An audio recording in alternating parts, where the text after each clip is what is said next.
Dear students, very good morning to all of you. So today we are going to start our next chapter, that is thermodynamics. So let us start and see that what is included in this chapter. So first of all we will study that what is thermodynamics. Thermodynamic ਜਿਹੜਾ word ਹੈਗਾ ਹੈ ਇਹਦਾ ਮਤਲਬ ਕੀ ਹੈ, ਠੀਕ ਹੈ। ਸੋ ਬੇਟਾ ਦੇਖੋ ਤੁਸੀਂ ਚੈਪਟਰ 5 ਵਿੱਚ ਵੀ ਪੜ੍ਹਿਆ ਹੋਏਗਾ, ਥਰਮ ਮਤਲਬ ਹੀਟ ਐਂਡ ਡਾਇਨਮਿਕਸ ਮਤਲਬ ਮੋਸ਼ਨ, ਠੀਕ ਹੈ। ਸੋ ਬੇਸਿਕਲੀ ਜਦੋਂ ਸਾਡੀ ਜਿਹੜੀ ਹੀਟ ਹੈਗੀ ਹੈ, ਠੀਕ ਹੈ, ਜਦੋਂ ਹੀਟ એનર્ਜੀ ਜਿਹੜੀ ਉਹ ਮੋਸ਼ਨ 'ਚ ਆ ਜੇ, ਠੀਕ ਹੈ, ਦੈਟ ਇਜ਼ ਉਹਦੇ ਨਾਲ ਅਸੀਂ ਕੋਈ ਮਕੈਨੀਕਲ ਵਰਕ ਡਨ ਕਰ ਪਾਈਏ, ਠੀਕ ਹੈ। ਜਦੋਂ ਹੀਟ ਮੋਸ਼ਨ 'ਚ ਆ ਗਈ ਮਤਲਬ ਮੂਵ ਕਰੇਗੀ, ਕੋਈ ਨਾ ਕੋਈ ਵਰਕ ਡਨ ਹੋਏਗਾ, ਉਹਦੇ ਨਾਲ ਕਿਹੜੇ ਕਿਹੜੇ ਪ੍ਰੋਸੈਸ ਰਾਈਜ਼ ਹੁੰਦੀਆਂ ਨੇ, ਠੀਕ ਹੈ, ਕੀ ਸਾਡੇ ਕੋਲ ਚੇਂਜਿਸ ਸਾਨੂੰ ਵੇਖਣ ਨੂੰ ਮਿਲਦੇ ਹੈ, ਉਹ ਅਸੀਂ ਪੜ੍ਹਾਂਗੇ, ਠੀਕ ਹੈ। ਆਲਸੋ ਥਰਮੋਡਾਇਨਮਿਕਸ ਦੇ ਵਿੱਚ ਅਸੀਂ એનર્ਜੀਜ਼ ਦੀਆਂ ਵੱਖ-ਵੱਖ ਫਾਰਮ ਬਾਰੇ ਪੜ੍ਹਾਂਗੇ। ਅਸੀਂ ਬਹੁਤ ਸਾਰੀਆਂ ਨਿਊ ਟਰਮਸ ਜਿਹੜੀਆਂ ਇਸ ਚੈਪਟਰ ਵਿੱਚ ਡਿਸਕਸ ਕਰਾਂਗੇ, such as enthalpy, entropy, internal energy and so on. So let us start. Thermodynamics ਕੀ ਹੈ? The branch of science which deals with the study of different form of energies and relationship between them is called thermodynamics. So science ਦੀ ਉਹ branch ਜਿਹੜੀ deal ਕਰਦੀ ਹੈ energy ਦੀ ਵੱਖ-ਵੱਖ farms ਦੇ ਨਾਲ and ਇਹ ਦੇਖਦੀ ਆ ਕਿ ਕਿੱਦਾਂ ਇਹ ਫਾਰਮਸ ਇੱਕ ਦੂਜੇ ਦੇ ਨਾਲ ਇੰਟਰ ਰਿਲੇਟਡ ਆ, ਕਿੱਦਾਂ ਅਸੀਂ ਜਿਹੜੀ એનર્ਜੀਜ਼ ਦੀ ਫਾਰਮ ਨੂੰ ਵਰਕ ਡਨ ਵਿੱਚ ਯੂਜ਼ ਕਰ ਸਕਦੇ ਹਾਂ, ਠੀਕ ਹੈ। ਸੋ ਇਹ ਸਾਰੀ ਚੀਜ਼ਾਂ ਅਸੀਂ ਪੜਾਂਗੇ ਇਨ ਦਾ ਬ੍ਰਾਂਚ ਆਫ ਥਰਮੋਡਾਇਨਮਿਕਸ। ਸੋ ਜਿਵੇਂ ਜਿਵੇਂ ਅਸੀਂ ਇਹ ਚੈਪਟਰ ਕਰਾਂਗੇ ਅਸੀਂ ਇਹ ਵੀ ਦੇਖਾਂਗੇ ਕਿ ਕਿੱਦਾਂ ਥਰਮੋਡਾਇਨਮਿਕਸ ਜਿਹੜੀ ਹੈਗੀ ਹੈ ਸਾਨੂੰ ਇਹ ਵੀ ਦੱਸਣ ਵਿੱਚ ਹੈਲਪਫੁਲ ਹੁੰਦੀ ਹੈ ਕਿ ਕੋਈ ਵੀ ਰਿਐਕਸ਼ਨ ਉਹ ਫਿਜ਼ੀਬਲ ਹੈਗਾ ਜਾਂ ਨਹੀਂ, ਠੀਕ ਹੈ। ਸੋ ਬਹੁਤ ਚੀਜ਼ਾਂ ਅਸੀਂ ਇਸ ਚੈਪਟਰ ਦੇ ਵਿੱਚ ਨਵੀਆਂ ਪੜਾਂਗੇ, ਓਕੇ। ਸੋ ਅਸੀਂ ਸਟਾਰਟ ਕਰਦੇ ਹਾਂ some basic concepts of thermodynamics. So first is system. So what is system? The part of the universe which is kept under observation or investigation is called system. ਹੁਣ ਅਸੀਂ ਕੋਈ suppose ਕਰੋ ਅਸੀਂ ਕੋਈ specific ਚੀਜ਼ ਬਾਰੇ ਜਦੋਂ ਸਟੱਡੀ ਕਰਨ ਜਾ ਰਹੇ ਹਾਂ, ਠੀਕ ਹੈ। ਸੋ ਉਹ ਜਿਹੜਾ ਹਿੱਸਾ ਸਾਡੇ ਯੂਨੀਵਰਸ ਦਾ, ਸਾਡੇ ਪੂਰੇ ਜਿਹੜਾ ਯੂਨੀਵਰਸ ਹੈਗਾ ਵਾ, ਠੀਕ ਹੈ, ਬ੍ਰਹਮੰਡ ਦਾ ਜਿਹੜਾ ਉਹ ਹਿੱਸਾ ਜਿਹੜਾ ਅਸੀਂ ਸਟੱਡੀ ਕਰਨ ਜਾ ਰਹੇ ਹਾਂ, ਜਿਹਦੇ 'ਤੇ ਸਾਡਾ ਪੂਰਾ ਧਿਆਨ ਹੋਏਗਾ, ਜਿਹਨੂੰ ਅਸੀਂ ਅਬਜ਼ਰਵ ਕਰਨ ਜਾ ਰਹੇ ਹਾਂ, ਜਿਹਨੂੰ ਅਸੀਂ ਇਨਵੈਸਟੀਗੇਟ ਕਰਨ ਜਾ ਰਹੇ ਹਾਂ, ਉਹ ਸਾਡਾ ਉਸ ਟਾਈਮ 'ਤੇ ਕੀ ਬਣ ਜਾਏਗਾ? ਸਿਸਟਮ, ਠੀਕ ਹੈ। ਫੋਰ ਐਗਜ਼ਾਮਪਲ ਅਸੀਂ ਜਿਹੜਾ ਵਾਟਰ ਆ ਉਹ ਕਿਸੇ ਵੀ ਬੀਕਰ ਦੇ ਵਿੱਚ ਅਸੀਂ ਬੋਇਲ ਕਰਨਾ ਰੱਖਤਾ ਲੈਬ ਦੇ ਵਿੱਚ। ਹੁਣ ਮੈਂ ਤੁਹਾਨੂੰ ਕਹਿ ਰਹੀ ਹਾਂ ਕਿ ਇਹਦੇ ਬਾਰੇ ਤੁਸੀਂ ਸਟੱਡੀ ਕਰੋ, ਦੇਖੋ ਕਿ ਇਹਦੇ ਵਿੱਚ ਕੀ ਚੇਂਜਿਸ ਆ ਰਹੀਆਂ, ਵਾਟਰ ਬੋਇਲ ਹੋ ਰਿਹਾ ਉਹਦੇ ਟੈਂਪਰੇਚਰ 'ਚ ਕੀ ਚੇਂਜਿਸ ਹੋ ਰਿਹਾ ਹੈ, ਵੋਲਿਊਮ 'ਚ ਕੀ ਚੇਂਜ ਹੋ ਰਿਹਾ, ਪ੍ਰੈਸ਼ਰ ਕਿੱਦਾਂ ਚੇਂਜ ਹੋ ਰਿਹਾ ਹੈ, ਮੋਲੀਕੂਲ ਦੀ ਕਿਨੈਟਿਕ એનર્ਜੀ 'ਚ ਕਿੱਦਾਂ ਚੇਂਜਿਸ ਹੋ ਰਹੀਆਂ। ਤੁਸੀਂ ਕੀ ਕਰੋਗੇ, ਬੜੇ ਵਧੀਆ ਤਰੀਕੇ ਦੇ ਨਾਲ ਤੁਸੀਂ ਇਸ ਬੀਕਰ ਨੂੰ ਲੈਬ 'ਚ ਜਾ ਕੇ ਅਬਜ਼ਰਵ ਕਰੋਗੇ, ਠੀਕ ਹੈ। ਸੋ ਤੁਹਾਡਾ ਸਾਰਾ ਧਿਆਨ ਇਸ ਬੀਕਰ ਦੇ ਵਿੱਚ ਹੋਏਗਾ, ਤੁਸੀਂ ਉਹਨੂੰ ਸਟੱਡੀ ਕਰਨਾ ਸ਼ੁਰੂ ਕਰ ਦੋਗੇ, ਠੀਕ ਹੈ। ਸੋ ਮਤਲਬ ਹੁਣ ਬਾਕੀ ਸਾਰੀਆਂ ਚੀਜ਼ਾਂ ਤੁਹਾਡੇ ਆਲੇ ਦੁਆਲੇ ਕੀ ਬਣ ਜੂਗੀਆਂ? ਸਰਾਊਂਡਿੰਗ। ਸੋ ਕਿਉਂਕਿ ਤੁਹਾਡਾ ਧਿਆਨ ਸਿਰਫ ਇਸ ਬੀਕਰ ਦੇ ਵਿੱਚ ਹੋ ਗਿਆ ਕਿ ਤੁਸੀਂ ਇਹਨੂੰ ਇਨਵੈਸਟੀਗੇਟ ਕਰਨ ਲੱਗ ਪਏ ਕਿ ਹਾਂਜੀ ਇਹਦੇ ਵਿੱਚ ਕਿਹੜੀਆਂ ਚੇਂਜਿਸ ਆ ਰਹੀਆਂ, ਠੀਕ ਹੈ। ਸੋ ਇਹਦਾ ਮਤਲਬ ਪੂਰੇ ਯੂਨੀਵਰਸ ਦਾ ਉਹ ਪਾਰਟ ਜਿਹਨੂੰ ਅਸੀਂ ਸਟੱਡੀ ਕਰ ਰਹੇ ਹਾਂ, ਜਿੱਥੇ ਸਾਡਾ ਪੂਰਾ ਧਿਆਨ ਹੈ, ਜਿੱਥੇ ਸਾਡੀ ਪੂਰੀ ਕੰਸਨਟ੍ਰੇਸ਼ਨ ਆ, ਜਿਹਨੂੰ ਅਸੀਂ ਅਬਜ਼ਰਵ ਕਰ ਰਹੇ ਹਾਂ, ਉਹ ਸਾਡਾ ਕੀ ਬਣ ਜਾਏਗਾ? ਸਿਸਟਮ, ਠੀਕ ਹੈ। ਉਹ ਸਿਸਟਮ ਬਣੂਗਾ। ਹੁਣ ਤੁਸੀਂ ਲੈਬ 'ਚੋਂ ਤੁਸੀਂ ਵਾਟਰ ਬੋਇਲ ਕਰ ਰਹੇ ਹੋ, ਤੁਸੀਂ ਉਹਨੂੰ ਸਟੱਡੀ ਕਰ ਰਹੇ ਹੋ, ਤੁਹਾਡਾ ਉਸ ਟਾਈਮ ਉਹ ਜਿਹੜੀ ਚੀਜ਼ ਤੁਹਾਡਾ ਕੀ ਬਣ ਜਾਏਗੀ? ਸਿਸਟਮ। ਬਾਕੀ ਤੁਹਾਡਾ ਸਾਰਾ ਸਕੂਲ ਜਿਹੜਾ ਉਹ ਕੀ ਬਣ ਜਾਏਗਾ? ਸਰਾਊਂਡਿੰਗਸ, ਠੀਕ ਹੈ। ਇੱਕ ਹੋਰ ਅਸੀਂ ਐਗਜ਼ਾਮਪਲ ਕੰਸੀਡਰ ਕੀਤੀ ਸੀ। ਫੋਰ ਐਗਜ਼ਾਮਪਲ ਅਸੀਂ ਸਕੂਲ 'ਚ ਬੈਠੇ ਹਾਂ, ਮੈਂ ਕਲਾਸ 'ਚ ਤੁਹਾਨੂੰ ਪੜ੍ਹਾ ਰਹੀ ਹਾਂ, ਤੁਹਾਡਾ ਪੂਰਾ ਧਿਆਨ ਸਮਝਣ ਵਿੱਚ ਜੋ ਮੈਂ ਤੁਹਾਨੂੰ ਪੜ੍ਹਾ ਰਹੀ ਹਾਂ, ਠੀਕ ਹੈ, ਉਹ ਤੁਹਾਡਾ ਕੀ ਬਣ ਜਾਏਗਾ? ਸਿਸਟਮ। ਤੇ ਪੂਰਾ ਸਕੂਲ ਤੁਹਾਡਾ ਕੀ ਬਣ ਜਾਏਗਾ? ਸਰਾਊਂਡਿੰਗਸ, ਠੀਕ ਹੈ। ਹੁਣ ਜਿੱਦਾਂ ਤੁਸੀਂ ਆ ਮੇਰੀ ਵੀਡੀਓ ਦੇਖ ਰਹੇ ਹੋਵੋਗੇ, ਤੁਸੀਂ ਕਾਪੀ ਪੈਨ ਫੜਿਆ ਹੋਗਾ, ਤੁਸੀਂ ਪੂਰਾ ਸਮਝ ਰਹੇ ਹੋਗੇ ਕਿ ਮੈਮ ਨੇ ਕੀ ਸਮਝਾ ਰਹੇ ਆ, ਠੀਕ ਹੈ। ਜਿੱਥੇ ਵੀ ਤੁਸੀਂ ਬੈਠੇ ਹੋਗੇ ਉਹ ਜਗ੍ਹਾ ਤੁਹਾਡੀ ਕੀ ਬਣ ਜਾਏਗੀ? ਸਿਸਟਮ, ਠੀਕ ਹੈ। ਜਿਹੜੀ ਬਾਕੀ ਸਾਰਾ ਤੁਹਾਡਾ ਘਰ ਸਰਾਊਂਡਿੰਗਸ ਕੀ ਬਣ ਜਾਏਗਾ? ਤੁਹਾਡਾ ਸਾਰਾ ਜਿਹੜਾ ਰਿਮੇਨਿੰਗ ਪੋਰਸ਼ਨ ਹੋ ਕੀ ਬਣ ਜਾਏਗਾ? ਸਰਾਊਂਡਿੰਗਸ, ਠੀਕ ਹੈ। So remaining part of the universe excluding system, ਉਹ ਸਿਸਟਮ ਨੂੰ ਛੱਡ ਕੇ ਬਾਕੀ ਸਾਰਾ ਪਾਰਟ ਸਾਡਾ ਕੀ ਬਣ ਜਾਂਦਾ ਹੈ ਬੇਟਾ? ਸਰਾਊਂਡਿੰਗ। ਸੋ ਇਸ ਤਰ੍ਹਾਂ ਇਸ ਥਰਮੋਡਾਇਨਮਿਕਸ ਦੇ ਵਿੱਚ ਵੀ ਜਿਹੜਾ ਹਿੱਸਾ ਅਸੀਂ ਸਟੱਡੀ ਕਰਨ ਜਾ ਰਹੇ ਹਾਂ, ਜਿਹਦੇ ਵਿੱਚ ਅਸੀਂ ਦੇਖ ਰਹੇ ਹਾਂ ਕਿ ਕੀ ਚੇਂਜਿਸ ਆ ਰਹੀਆਂ, ਅਸੀਂ ਅਬਜ਼ਰਵ ਕਰ ਰਹੇ ਹਾਂ, ਉਹਨੂੰ ਅਸੀਂ ਬੋਲਦੇ ਹਾਂ ਸਿਸਟਮ। ਤੇ ਸਿਸਟਮ ਨੂੰ ਛੱਡ ਕੇ ਬਾਕੀ ਸਾਰਾ ਹਿੱਸਾ ਸਾਡਾ ਕੀ ਬਣ ਜਾਏ? ਸਰਾਊਂਡਿੰਗਸ, ਠੀਕ ਹੈ। ਐਂਡ ਆਲਸੋ ਕਹਿੰਦਾ ਸਿਸਟਮ ਤੇ ਸਰਾਊਂਡਿੰਗਸ ਟੂਗੈਦਰ ਜਿਹੜਾ ਸਾਡਾ ਯੂਨੀਵਰਸ ਬਣਾਉਂਦੇ ਨੇ, ਠੀਕ ਹੈ। ਹੁਣ ਅਸੀਂ ਪੜਾਂਗੇ ਕਿ ਵੱਖ-ਵੱਖ ਤਰ੍ਹਾਂ ਦੇ ਕਿਹੜੇ ਸਿਸਟਮ ਅਸੀਂ ਥਰਮੋਡਾਇਨਮਿਕਸ ਦੇ ਵਿੱਚ ਜਿਹੜੇ ਹੁੰਦੇ ਆ ਉਹਨਾਂ ਬਾਰੇ ਅਸੀਂ ਸਟੱਡੀ ਕਰਾਂਗੇ, ਠੀਕ ਹੈ। ਸੋ ਬੇਸਿਕਲੀ 3 ਤਰ੍ਹਾਂ ਦੇ ਸਿਸਟਮ ਅਸੀਂ ਥਰਮੋਡਾਇਨਮਿਕਸ ਨੂੰ ਮੈਂ ਸ਼ਾਰਟ ਫਾਰਮ ਦੇ ਵਿੱਚ TD ਲਿਖਿਆ, ਸੋ ਡੋਂਟ ਗੈਟ ਕਨਫਿਊਜ਼। ਸੋ 3 ਤਰ੍ਹਾਂ ਦੇ ਬੇਸਿਕਲੀ ਅਸੀਂ ਸਿਸਟਮ ਜਿਹੜੇ ਥਰਮੋਡਾਇਨਮਿਕਸ ਦੇ ਵਿੱਚ ਬੇਟਾ ਸਟੱਡੀ ਕਰਾਂਗੇ। ਸਭ ਤੋਂ ਪਹਿਲਾਂ ਅਸੀਂ ਪੜਾਂਗੇ ਓਪਨ ਸਿਸਟਮ, ਠੀਕ ਹੈ। ਸੋ ਓਪਨ ਸਿਸਟਮ ਕੀ ਹੋਏਗਾ? ਕਹਿੰਦਾ O system which can exchange the system which can exchange both mass and energy with the surroundings is called an open system कि कोई भी ऐसे सिस्टम जिहदे बारे ਅਸੀਂ ਸਟੱਡੀ ਕਰ ਰਹੇ ਹਾਂ ਜੇ ਉਹ ਮਾਸ ਐਜ਼ ਵੈਲ ਐਜ਼ ਆਪਣੀ એનર્ਜੀ ਸਰਾਊਂਡਿੰਗਸ ਦੇ ਨਾਲ ਐਕਸਚੇਂਜ ਕਰ ਰਿਹਾ ਹੈ ਠੀਕ ਹੈ ਉਹਨੂੰ ਅਸੀਂ ਕੀ ਬੋਲਦੇ ਹਾਂ ਓਪਨ ਸਿਸਟਮ ਠੀਕ ਹੈ ਫੋਰ ਐਗਜ਼ਾਮਪਲ ਅਗੇਨ ਅਸੀਂ ਕੰਸੀਡਰ ਕਰਦੇ ਹਾਂ ਅਸੀਂ ਵਾਟਰ ਬੋਇਲ ਕਰ ਰਹੇ ਹਾਂ ਬੀਕਰ ਦੇ ਵਿੱਚ ਓਪਨ ਹੈ ਠੀਕ ਹੈ ਜਿਹੜਾ ਬੀਕਰ ਹੈ ਓਪਨ ਹੈ ਅਸੀਂ ਇਹਨੂੰ ਕਵਰ ਨਹੀਂ ਕੀਤਾ ਤੇ ਕੀ ਹੋਏਗਾ ਜਿਹੜਾ ਵਾਟਰ ਜਿਹੜਾ ਸਾਡਾ ਸਿਸਟਮ ਹੋਏਗਾ ਇਹ ਕੀ ਆ ਆਪਣਾ ਮਾਸ ਠੀਕ ਹੈ ਇਹ ਸਰਾਊਂਡਿੰਗਸ ਨਾਲ ਐਕਸਚੇਂਜ ਕਰ ਪਾ ਰਿਹਾ ਨਾਲ ਦੀ ਨਾਲ ਜਿਹੜੀ ਹੀਟ એનર્ਜੀ ਨਿਕਲੇਗੀ ਵਾਟਰ ਵਿੱਚ ਉਹ ਵੀ ਸਰਾਊਂਡਿੰਗਸ ਦੇ ਵਿੱਚ ਜਾ ਕੇ ਸਰਾਊਂਡਿੰਗਸ ਨਾਲ ਐਕਸਚੇਂਜ ਹੋਏਗੀ ਠੀਕ ਹੈ ਸੋ ਇਹ ਸਾਡੇ ਕੋਲ ਕੀ ਬਣ ਗਿਆ ਓਪਨ ਸਿਸਟਮ ਸੋ ਉਹ ਸਿਸਟਮ ਵਿਚ can exchange both mass as well as energy with the surroundings ਉਹਨੂੰ ਅਸੀਂ ਕੀ ਬੋਲਦੇ ਹਾਂ open system for example water boiling in an open vessel ਪਾਣੀ ਅਸੀਂ ਉਬਲਣਾ ਧਰਤਾ ਅਸੀਂ ਕਿਚਨ ਦੇ ਵਿੱਚ ਗਏ ਠੀਕ ਹੈ ਸੋ ਕੀ ਹੋਏਗਾ ਜੇ ਅਸੀਂ ਉਹਨੂੰ ਕਵਰ ਨਹੀਂ ਕੀਤਾ ਤਾਂ ਥੋੜ੍ਹੀ ਦੇਰ ਬਾਅਦ ਅਸੀਂ ਦੇਖਦੇ ਹਾਂ ਕਿ ਪਾਣੀ ਦਾ ਮਾਸ ਜਿਹੜਾ ਹੈ ਉਹ ਵੋਲਿਊਮ ਜਿਹੜੀ ਉਹ ਘੱਟ ਜਾਂਦਾ ਕਿਉਂ ਕਿਉਂਕਿ ਜਿਹੜਾ ਮਾਸ ਐਕਸਚੇਂਜ ਜਿਹੜਾ ਹੋਣਾ ਸ਼ੁਰੂ ਹੋ ਜਾਂਦਾ ਹੈ ਸਿਸਟਮ ਤੋਂ ਸਰਾਊਂਡਿੰਗਸ ਦੇ ਵਿੱਚ ਜਿਹੜੇ ਪਾਰਟੀਕਲਸ ਹੋਣਗੇ ਵੇਪਰਾਈਜ਼ ਹੋ ਕੇ ਸਰਾਊਂਡਿੰਗਸ ਵਿੱਚ ਆ ਜਾਣਗੇ ਠੀਕ ਹੈ ਦੇਅਰਫੋਰ ਜਿਹੜਾ ਸਾਡਾ ਸਿਸਟਮ ਉਹਦਾ ਮਾਸ ਘੱਟ ਜਾਏਗਾ ਠੀਕ ਹੈ ਸੋ ਓਪਨ ਸਿਸਟਮ ਉਹ ਹੋਏਗਾ ਵਿਚ can exchange both mass as well as energy with the surroundings ਉਹਨੂੰ ਅਸੀਂ ਕੀ ਬੋਲਾਂਗੇ ਓਪਨ ਸਿਸਟਮ ਇੱਕ ਹੋਰ ਅਸੀਂ ਐਗਜ਼ਾਮਪਲ ਕੰਸੀਡਰ ਕਰ ਸਕਦੇ ਹਾਂ ਜਿੱਦਾਂ ਅਸੀਂ ਕੱਪ ਆਫ ਟੀ ਰੱਖਤਾ ਇੱਦਾਂ ਇਨਵਾਇਰਮੈਂਟ ਦੇ ਵਿੱਚ ਆ ਕੇ ਤੁਸੀਂ ਇੱਦਾਂ ਹੀ ਉਹਨੂੰ ਰੱਖਤਾ ਅਸੀਂ ਉਹਨੂੰ ਕਵਰ ਨਹੀਂ ਕੀਤਾ ਠੀਕ ਹੈ ਫਿਰ ਵੀ ਜਿਹੜਾ ਸਾਡਾ ਸਿਸਟਮ ਹੋਏਗਾ ਉਹ ਕੀ ਬਣ ਜਾਂਦਾ ਹੈ ਓਪਨ ਸਿਸਟਮ ਕਿਉਂਕਿ ਫਿਰ ਉਹ cup of tea can exchange both mass matter as well as energy with the surroundings okay next ਬੇਟਾ ਸਾਡੇ ਕੋਲ ਆਉਂਦਾ ਹੈ ਕਲੋਜ਼ਡ ਸਿਸਟਮ ਹੁਣ ਕਲੋਜ਼ਡ ਸਿਸਟਮ ਦੇ ਵਿੱਚ ਕੀ ਹੋਏਗਾ ਉਹ ਸਿਸਟਮ ਵਿਚ ਕੈਨ ਐਕਸਚੇਂਜ ਓਨਲੀ એનર્ਜੀ ਹੁਣ ਅਸੀਂ ਕੀ ਕੀਤਾ ਅਸੀਂ ਆਹੀ ਪਾਣੀ ਜਿਹੜਾ ਬੋਇਲ ਕਰ ਰਹੇ ਸੀ ਅਸੀਂ ਉੱਤੇ ਲਿਡ ਲਾਤੀ ਇਹਨੂੰ ਕਵਰ ਕਰਤਾ ਜਦੋਂ ਅਸੀਂ ਲਿਡ ਲਾਤੀ ਇਹਨੂੰ ਕਵਰ ਕਰ ਦਾਂਗੇ ਤੇ ਕੀ ਹੋਏਗਾ ਹੁਣ ਮਾਸ ਐਕਸਚੇਂਜ ਨਹੀਂ ਹੋਏਗਾ ਠੀਕ ਹੈ ਜਿੱਦਾਂ ਹੁਣ ਅਸੀਂ ਕੀ ਕੀਤਾ ਕਲੋਜ਼ ਸਿਸਟਮ ਦੇ ਵਿੱਚ ਅਸੀਂ ਵਾਟਰ ਲਿਆ ਠੀਕ ਹੈ ਹੁਣ ਉੱਪਰ ਵਾਟਰ ਬੋਇਲ ਹੋ ਰਿਹਾ ਲੇਕਿਨ ਅਸੀਂ ਉੱਤੇ ਲਿਡ ਲਾਤੀ ਉਹਨੂੰ ਕਵਰ ਕਰਤਾ ਠੀਕ ਹੈ ਜਿਸ ਨੂੰ ਕਵਰ ਕਰਤਾ ਤੇ ਕੀ ਹੋਏਗਾ ਹੁਣ ਮਾਸ ਐਕਸਚੇਂਜ ਤੇ ਨਹੀਂ ਹੋ ਸਕਦਾ ਜਿਹੜੇ ਵਾਟਰ ਮੋਲੀਕੂਲ ਦੇ ਵੇਪਰਸ ਬਣਨਗੇ ਉਹ ਬਾਹਰ ਨਹੀਂ ਆ ਸਕਦੇ ਉਹ ਲਿਡ ਉੱਪਰ ਹੀ ਲੱਗ ਜਾਣੇ ਆ ਠੀਕ ਹੈ ਸੋ ਮਾਸ ਐਕਸਚੇਂਜ ਨਹੀਂ ਹੋਏਗਾ ਸਿਰਫ ਤੇ ਸਿਰਫ ਕੀ ਐਕਸਚੇਂਜ ਹੋਏਗੀ એનર્ਜੀ ਐਕਸਚੇਂਜ ਹੋਏਗੀ ਠੀਕ ਹੈ ਸੋ ਕਲੋਜ਼ ਸਿਸਟਮ ਉਹ ਹੋਏਗਾ ਵਿਚ can exchange only energy but not mass with the surroundings ਦੇ ਨਾਲ ਸਿਰਫ એનર્ਜੀ ਚੇਂਜ ਹੋ ਰਹੀ ਆ ਉਹਨੂੰ ਅਸੀਂ ਬੋਲਾਂਗੇ ਕਲੋਜ਼ਡ ਸਿਸਟਮ ਜਿੱਦਾਂ ਵਾਟਰ ਬੋਇਲਿੰਗ ਇਨ ਅ ਕਲੋਜ਼ਡ ਵੈਸਲ ਵਿੱਚ ਪਾਣੀ ਬੋਇਲ ਹੋ ਰਿਹਾ ਜਿੱਦਾਂ ਹੁਣ ਐਗਜ਼ਾਮ ਦੱਸਿਆ ਹੁਣ ਦੂਜੀ ਐਗਜ਼ਾਮਪਲ ਕੀ ਹੋਗੀ cup of T with lid cup of T ਤੁਸੀਂ ਰੱਖਿਆ ਲੇਕਿਨ ਹੁਣ ਤੁਸੀਂ ਕੀ ਕਹਿਤਾ ਕਿ ਉਹਦੇ ਉੱਪਰ ਤੁਸੀਂ ਉਹਨੂੰ ਲਿਡ ਲਾਤੀ ਉਹਨੂੰ ਕਵਰ ਕਰਤਾ ਤੇ ਕੀ ਹੋਏਗਾ ਹੁਣ ਉਹਦਾ ਮਾਸ ਐਕਸਚੇਂਜ ਨਹੀਂ ਹੋਏਗਾ ਸਿਰਫ એનર્ਜੀ ਐਕਸਚੇਂਜ ਹੋਏਗੀ ਸਰਾਊਂਡਿੰਗ ਦੇ ਨਾਲ ਤੇ ਉਹ ਜਿਹੜੀ ਸਾਡੀ ਚਾਹ ਹੈਗੀ ਆ ਉਹ ਠੰਡੀ ਹੋ ਜਾਏਗੀ ਠੀਕ ਹੈ ਜੀ ਕਲੀਅਰ ਹੈ ਜੀ ਟੈਂਪਰੇਚਰ ਜਿਹੜਾ ਵਾ ਉਹ high to low flow karega okay ji clear so this is all about closed system so now we'll study about the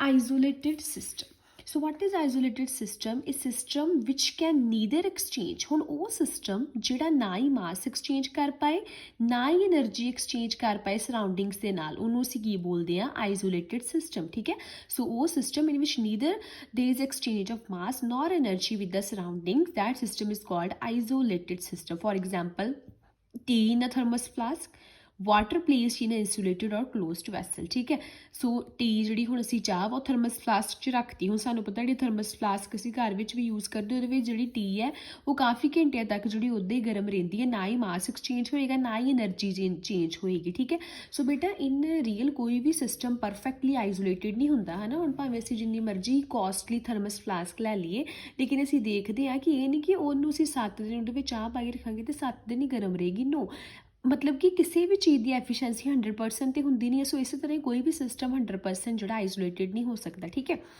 so isolated system basically ਉਹ ਹੋਏਗਾ ਜਿਹੜਾ ਐਟ ਦੈਟ ਟਾਈਮ ਨਾ ਹੀ ਐਕਸਚੇਂਜ ਕਰੇ ਮਾਸ ਨਾ ਹੀ એનર્ਜੀ ਵਿਦ ਦਾ ਸਰਾਊਂਡਿੰਗ ਉਹਨੂੰ ਅਸੀਂ ਕੀ ਬੋਲਦੇ ਆ isolated system for example tea placed in a thermos flask or water placed in a insulated and closed vessel ਹੁਣ ਅਸੀਂ ਕੁਛ ਇੰਪੋਰਟੈਂਟ ਪੁਆਇੰਟ ਪੜ੍ਹਦੇ ਹਾਂ ਕਹਿੰਦਾ ਅਸੀਂ ਹੁਣ ਸਿਸਟਮ ਦੇ ਸਰਾਊਂਡਿੰਗਸ ਦੀ ਗੱਲ ਕਰ ਰਹੇ ਹਾਂ ਅਸੀਂ ਟਾਈਪ ਆਫ ਸਿਸਟਮ ਬਾਰੇ ਪੜ੍ਹ ਰਹੇ ਹਾਂ ਕਹਿੰਦਾ ਇੱਕ ਚੀਜ਼ ਤੁਹਾਡੇ ਧਿਆਨ ਵਿੱਚ ਰੱਖਣੀ ਬਹੁਤ ਜ਼ਰੂਰੀ ਆ ਕਿ ਜਿਹੜਾ ਸਿਸਟਮ ਹੁੰਦਾ ਹੈ it is separated from the surrounding by a fixed boundary or wall ਠੀਕ ਹੈ ਕੋਈ ਵੀ ਸਾਡਾ ਜਿਹੜਾ ਸਿਸਟਮ ਹੈਗਾ ਹੈ ਠੀਕ ਹੈ ਜਿੱਦਾਂ ਅਸੀਂ ਕਹਿ ਰਹੇ ਕਿ ਅਸੀਂ ਵਾਟਰ ਬੋਇਲ ਕਰ ਰਹੇ ਹਾਂ ਠੀਕ ਹੈ ਇੱਦਾਂ ਬੀਕਰ ਵਿੱਚ ਵਾਟਰ ਹੁਣ ਆਹ ਸਾਡਾ ਕੀ ਹੈ system this is our system and ਜਿਹੜਾ ਰਿਮੇਨਿੰਗ ਪੋਰਸ਼ਨ ਇਹ ਕੀ ਹੈਗੇ ਸਾਡੀਆਂ ਸਰਾਊਂਡਿੰਗਸ ठीक है जी। हुण जिहड़ा सिस्टम हुंदा उस सराउंडिंग्स तो एक फिक्सड बाउंड्री, एक फिक्सड जिहड़ी साडी वॉल आ उहदे नाल सैपरेटिड होना, जिहड़ा बीकर हैगा है वो इस वॉल दे नाल सैपरेटिड आ फ्रॉम इट्स सराउंडिंग। ठीक है, सो जिहड़ा सिस्टम आ it is separated from the surrounding by a fixed boundary or wall.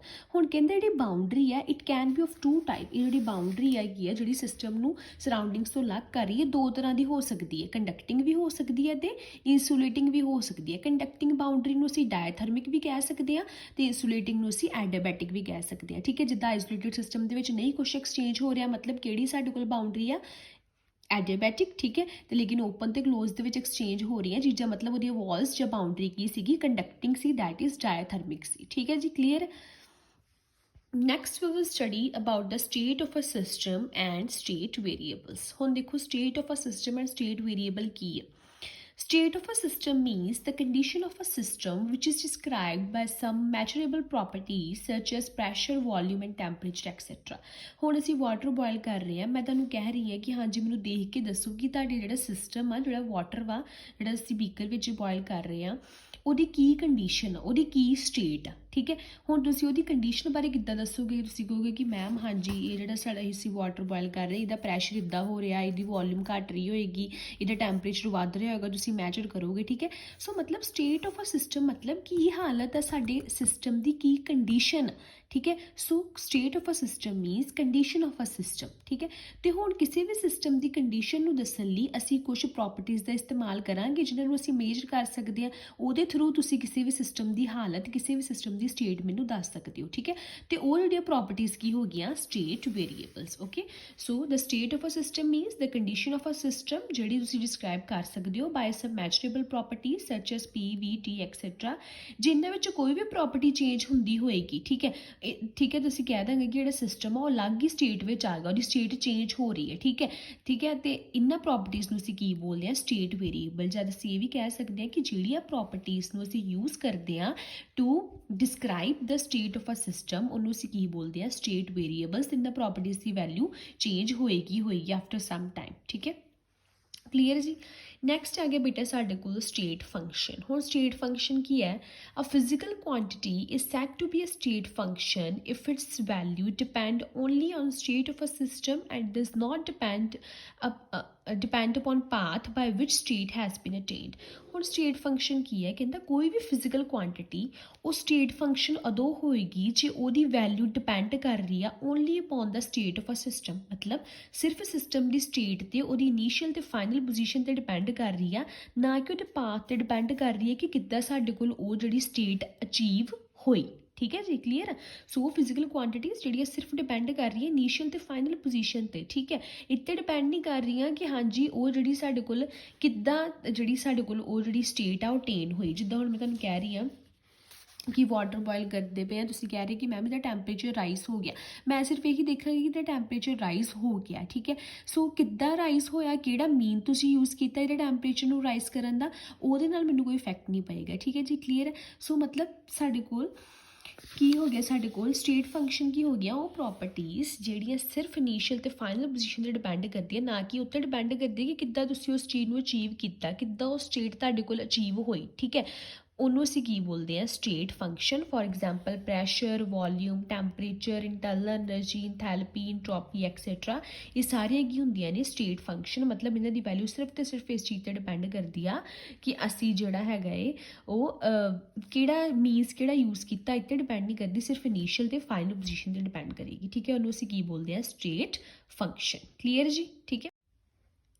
Yes, so next we have is path function. So path functions ਕੀ ਹੋਏਗਾ ਸਾਡੇ ਕੋਲ, ਉਹ ਫਿਜ਼ੀਕਲ ਕੁਆਂਟਿਟੀਜ਼ ਜਿਹੜੀਆਂ ਸਿਰਫ ਤੇ ਸਿਰਫ ਡਿਪੈਂਡ ਕਰਨਗੀਆਂ ਕਿ ਕਿਹੜਾ ਅਸੀਂ ਪਾਥ ਫੋਲੋ ਕੀਤਾ ਉਸ ਪ੍ਰੋਸੈਸ ਨੂੰ ਅਚੀਵ ਕਰਨ ਦੇ ਲਈ। ਠੀਕ ਹੈ, ਠੀਕ ਹੈ, ਜਿਹੜੀਆਂ ਇੱਥੇ ਡਿਪੈਂਡ ਨਹੀਂ ਕਰਨਗੀਆਂ ਕਿ ਇਨੀਸ਼ੀਅਲ ਤੇ ਫਾਈਨਲ ਪੋਜੀਸ਼ਨ ਕੀ ਆ, ਮਤਲਬ ਉਹ ਰਸਤੇ ਤੋਂ ਮਤਲਬ ਰੱਖਣਗੇ ਕਿ ਕਿਹੜਾ ਅਸੀਂ ਪਾਥ ਫੋਲੋ ਕੀਤਾ ਉਸ ਸਟੇਟ ਨੂੰ ਅਚੀਵ ਕਰਨ ਲਈ। ਠੀਕ ਹੈ ਜੀ, ਫੋਰ ਐਗਜ਼ਾਮਪਲ ਅਸੀਂ ਪਹਿਲਾਂ ਵੀ ਐਗਜ਼ਾਮਪਲ ਕੰਸੀਡਰ ਕੀਤੀ ਸੀਗੀ ਕਿ ਜਿੱਦਾਂ work done by the legs of a person to reach same height is not same whether he went by lift or stairs. ਠੀਕ ਹੈ, ਜਿੱਦਾਂ ਵਰਕ ਡਨ ਕਹਿੰਦੇ ਪਾਥ ਫੰਕਸ਼ਨ ਹੈ, ਨਾ ਕਿ ਸਟੇਟ ਫੰਕਸ਼ਨ। ਠੀਕ ਹੈ, ਹੁਣ ਜਿੱਦਾਂ ਅਸੀਂ ਕਹਿ ਰਹੇ ਹਾਂ ਕਿ ਕੋਈ ਮੈਨ ਹੈ, ਠੀਕ ਹੈ, ਕੋਈ ਉਹਨੇ ਸਟੇਅਰਸ ਲਈਆਂ, ਠੀਕ ਹੈ, ਇੱਕ ਪੋਜੀਸ਼ਨ ਤੋਂ ਦੂਜੀ ਪੋਜੀਸ਼ਨ 'ਤੇ ਜਾਣ ਲਈ, ਜਾਂ ਉਹਨੇ ਲਿਫਟ ਚੂਜ਼ ਕੀਤੀ।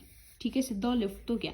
हुण इन्हां दोनों केसिस दे विच जिहड़ा उहदा वर्क डन होएगा इट विल बी डिफरेंट। ठीक है, ओबवियसली जो स्टेयर्स लेगा तो उहदियां जिहड़ी लैग्स होणगियां उन्होंने वर्क डन ज़्यादा किया, जो स्टेयर्स तो चढ़िया ठीक है उदों वर्क डन की होएगा ज़्यादा, लेकिन जो लिफ्ट चूज की उहदा वर्क डन की होएगा घट। ठीक है, सो मतलब वर्क डन हुण डिपेंड कर रहा है कि किहड़ा उन्हें पाथ फॉलो किया, इत्ते डिपेंड नहीं कर रहा कि सिर्फ उन्हें A to B जाना वा। ठीक है, जिद्दां असीं कहते कि हाँ जी उन्हें इस फ्लोर तो दूजे फ्लोर तक जाना है, उन्हें स्टेयर्स लईआं जां उन्हें लिफ्ट ਲਈ ਸਾਨੂੰ ਇਹਦਾ ਨਹੀਂ ਮਤਲਬ ਸਾਨੂੰ ਸਿਰਫ ਵਰਕ ਡਨ ਦਾ ਮਤਲਬ ਨੋ, ਪਰ ਵਰਕ ਡਨ ਤੇ ਡਿਪੈਂਡ ਕਰੇਗਾ ਨਾ ਕਿ ਉਹਨੇ ਕਿਹੜਾ ਪਾਥ ਫੋਲੋ ਕੀਤਾ, ਕਿ ਉਹਨੇ ਲਿਫਟ ਲਈ ਲਿਫਟ ਸਟੇਅਰਸ ਲਈਆਂ ਤੇ ਜ਼ਿਆਦਾ ਵਰਕ ਡਨ ਲੱਗੇਗਾ, ਲਿਫਟ ਤੇ ਉਹਦਾ ਵਰਕ ਡਨ ਕੀ ਲੱਗੇਗਾ ਘੱਟ। ਠੀਕ ਹੈ, ਸੋ ਇਸ ਤਰ੍ਹਾਂ ਸਾਡੇ ਕੋਲ ਵਰਕ ਡਨ ਹੋਏਗਾ ਉਹ ਕੀ ਹੋਏਗਾ ਪਾਥ ਫੰਕਸ਼ਨ, ਦੈਟ ਇਜ਼ ਉਹਦੀ ਵੈਲਿਊ ਡਿਪੈਂਡ ਕਰੇਗੀ ਕਿਹੜਾ ਉਹਨੇ ਪਾਥ ਚੂਜ਼ ਕੀਤਾ, ਨਾ ਕਿ ਡਿਪੈਂਡ ਕਰੇਗੀ ਕਿ ਉਹਦੀ ਇਨੀਸ਼ੀਅਲ ਤੇ ਫਾਈਨਲ ਪੋਜੀਸ਼ਨ ਕੀ ਸੀ। ਠੀਕ ਹੈ, ਕਲੀਅਰ ਹੈ। ਸੋ ਸਾਡੇ ਕੋਲ ਇਹ ਹੋ ਗਿਆ ਸਾਡੇ ਕੋਲ path function. Think about some more examples ਜਿਹੜੀਆਂ ਪਾਥ ਫੰਕਸ਼ਨਸ ਹੋਣਗੀਆਂ। Next है साडे कोल extensive properties. So the properties which depend upon the quantity of matter contained in a system. हुण ਉਹ properties ਜਿਹੜੀਆਂ डिपेंड ਕਰਦੀਆਂ ਵਾ amount ਤੇ quantity ਤੇ। ठीक है, कोई भी सिस्टम की प्रॉपर्टीज जो डिपेंड करूँगी कि असीं उस चीज़ की मात्रा कितनी ली उसकी क्वांटिटी पर डिपेंड करनगियां। ठीक है, उन्होंने असीं बोलते extensive property. For example mass, volume, heat energy, ये सारियां साडे कोल की एक्सटेंसिव प्रॉपर्टी। ठीक है, ओबवियसली इन्हां दी वैल्यू डिपेंड करती है कि किन्नी असीं जिहड़ी अमाउंट लिया, किन्नी असीं क्वांटिटी उस चीज़ की लई है। ठीक है, जिद्दां हुण 2 बीकर है। ठीक है, दो बीकर है साढ़े कोल, उहदे विच मैं एक चीज़ दे जिहड़ी गैस ਉਹਦੀ वॉल्यूम मैं सपोज करो भी घट रखती, दूजे की वॉल्यूम मैं ज़्यादा रखती। हुण ओबवियसली इस बीकर की वॉल्यूम ज़्यादा है ना। ठीक है, सो इस सिस्टम की जिहड़ी वॉल्यूम होएगी वो ज़्यादा होएगी। सो मतलब ये की बनी एक्सटेंसिव प्रॉपर्टी जिहदी वैल्यू डिपेंड कर रही है, जिहदी वैल्यू कि किन्ना असीं उहदा एक्सटेंट लिया, किन्नी असीं उहदी क्वांटिटी लई है। ठीक है, नैक्सट है साढ़े को इंटेंसिव प्रॉपर्टी। इंटेंसिव प्रॉपर्टी साढ़े को की होणगियां वो properties which depend upon the nature of substance present in the system and not upon the quantity or amount of substance. वो क्वांटिटीज जिहदी वैल्यू हुण डिपेंड करनगियां कि उहदा नेचर की वा। हुण उन्हां नूं इस चीज़ नाल नहीं मतलब कि साढ़े कोल जिहड़ा किन्नी असीं क्वांटिटी लई है, सिर्फ डिपेंड करदी है नेचर ऑफ द सिस्टम ते उहनूं असीं की बोलदे intensive properties. For example temperature, pH, molarity, boiling point, freezing point, ये सारियां साढ़े कोल की होंदियां ने।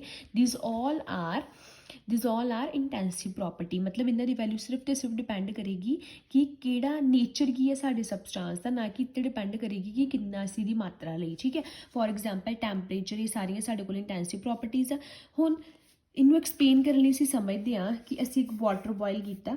ठीक है, वाटर बॉयल किया तो मैं तुहानूं कहा कि चैक करो कि पूरे के पूरे वाटर का टैंपरेचर कितना है। ठीक है, तुसीं चैक कर लो। ठीक है, तो मैम मेरा टैंपरेचर है T कैलविन समथिंग। ठीक है, T कैलविन का समथिंग कोई भी टैंपरेचर आ गया, कोई भी वैल्यू। हुण मैं तुहानूं कहा कि तुसीं की करो इस बीकर विच थोड़ा जिहा पानी कढ लो अलग तो उहदा टैंपरेचर वेखो, तो ओबवियसली उहदा टैंपरेचर भी तो सेम आएगा ना। ठीक है, सो इसदा मतलब कि टैंपरेचर जिहड़ा हैगा वो क्वांटिटी ते डिपेंड नहीं कीता। ठीक है, वो सिर्फ तो सिर्फ साढ़े को डिपेंड किया कि नेचर की जिहड़ा असीं लिक्विड विच लिया उहदा नेचर की सीगा। ठीक है जी, क्लीयर है। So temperature is a intensive property. Okay, इस तरह साढ़े कोल pH होगी, मोलैरिटी होगी, डेंसिटी होगी, ये सारियां की होंदियां साढ़े कोल बेटा। This all are intensive properties that do not depend upon the quantity of the substance taken. Clear है। एक इंपॉर्टेंट पॉइंट होर असीं डिस्कस करांगे, कहते कि ratio of two extensive properties always intensive. कोई भी दो एक्सटेंसिव प्रॉपर्टीज की रेशो होएगी ना, ਉਹਦਾ आंसर हमेशा की आएगा इंटेंसिव। फॉर एग्जाम्पल हुण असीं कह रहे हैं कि मोलैरिटी की है इंटेंसिव प्रॉपर्टी। किद्दां मोलैरिटी इंटेंसिव प्रॉपर्टी है, देखो हुण मोलैरिटी की हुंदी है number of moles of solute or volume of solution in litres, right. Now moles की है नंबर ऑफ मोल्स। ऑबवियसली जिहड़ी चीज़ की मात्रा ज़्यादा उस मोल्स ज़्यादा होणगे, जिहदी घट वा उस मोल्स घट होणगे। मोल्स की है extensive property. Volume is also extensive property जिहड़ी असीं हुणे डिस्कस की। सो ये भी एक्सटेंसिव, ये भी एक्सटेंसिव। एक्सटेंसिव की रेशो ऑलवेज की होनी है साडे को इंटेंसिव। सो ये भी एक साडे को तरीका इंपॉर्टेंट पॉइंट आ कि किद्दां असीं किसी चीज़ नूं दस सकदे एक्सटेंसिव जां इंटेंसिव। असीं उहदा फॉर्मूला लिख के उहदी रेशो तो दस सकदे हां। जिन्हों दोवां दी रेशो एक्सटेंसिव आ तो उहदा आंसर की आएगा, वो प्रॉपर्टी की होएगी खुद इंटेंसिव प्रॉपर्टी। हुण जिद्दां असीं कह रहे हैं कि डेंसिटी की है intensive. Now we know what is density. Density is mass upon volume and we have now discuss that mass की है एक्सटेंसिव प्रॉपर्टी, वॉल्यूम की है एक्सटेंसिव प्रॉपर्टी। एक्सटेंसिव दी रेशो की आएगी, ट्रिक की है इंटेंसिव। सो देयरफॉर डेंसिटी की आ जाती intensive property. Okay, clear. So this is all about extensive and intensive properties. Now think about that weather pressure is intensive और एक्सटेंसिव। सोचो तो मैंने दसना कि प्रैशर वा इंटेंसिव की एक्सटेंसिव प्रॉपर्टीज है, ठीक है। सो इतों भी क्वेश्चन पक्का होंगे, ये सारी चीज़ें की है बेटा important.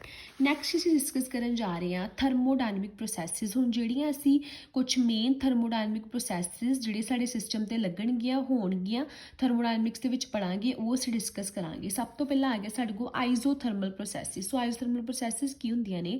When a process is carried out in such a way that it's temperature remains constant through out. कोई भी प्रोसैस हो रही है, कुछ इस तरह हो रही कि इसका टैंपरेचर कॉन्सटेंट रखा, जो टैंपरेचर की हो गया कॉन्सटेंट रहा थ्रू आउट पूरी प्रोसैस के दौरान। That is change in temperature delta T की होएगा फिर जीरो। मतलब उस प्रोसैस के सिस्टम के सराउंडिंग्स के कोई भी टैंपरेचर एक्सचेंज नहीं होया, हीट कोई भी फ्लो नहीं हुई फ्रॉम सिस्टम टू सराउंडिंग्स, ठीक है। कि सिस्टम तो सराउंडिंग कोई भी हीट फ्लो नहीं होएगी तो टैंपरेचर चेंज की रहेगा साडे कोल डेल्टा टी की रहेगा साडे को जीरो, ठीक है। सो प्रोसैस जी कॉन्सटेंट टैंपरेचर ते हो रही ने उन्होंने असीं बोलते हैं isothermal process. Iso mean same, thermal मतलब same temperature same heat, that is no heat is flowing from system to surrounding or vice versa. ना ही system to surrounding heat flow हो रही है, ना ही surrounding to system heat flow हो रही है, ठीक है। सो बन गया साडे को isothermal process. Now is adiabatic process. Adiabatic process वो होएगी जिहदे विच वो सिस्टम वो प्रोसैस जिहदे विच कोई भी हीट फ्लो नहीं हो रही, that is change in heat delta Q की आ रहेगा साडे को जीरो। ना ही सिस्टम हीट दे रहा सराउंडिंग नू, ना ही सराउंडिंग्स हीट दे रही है सिस्टम नू, ठीक है। So delta Q is zero in case of adiabatic process. That is कोई भी हीट चेंज नहीं हो रही फ्रॉम सिस्टम टू सराउंडिंग और सराउंडिंग टू सिस्टम और वाइस वर्सा। क्लीयर। नैक्सट है साडे को आइसोकोरिक प्रोसैस। आइसोकोरिक प्रोसैसिस वो होणगियां जिहड़े कॉन्सटेंट वॉल्यूम ते हो रही है, मतलब कोई प्रोसैस हो रही है तो वह वॉल्यूम की रहा थ्रू आउट कॉन्सटेंट, जिन्ना पहला सी V1 इनीशियल फाइनल भी V1 नहीं रहा, चेंज नहीं होया, ठीक है। सो प्रोसैस की होएगी जिहड़ी कॉन्सटेंट वॉल्यूम ते हो रही है, that is change in volume की रहा प्रोसैस दे विच जीरो, उन्होंने असीं बोलदे isochoric process. Next is iso mean same, ठीक है। Iso mean same in all the cases. So isobaric process मतलब at same pressure, baric is pressure.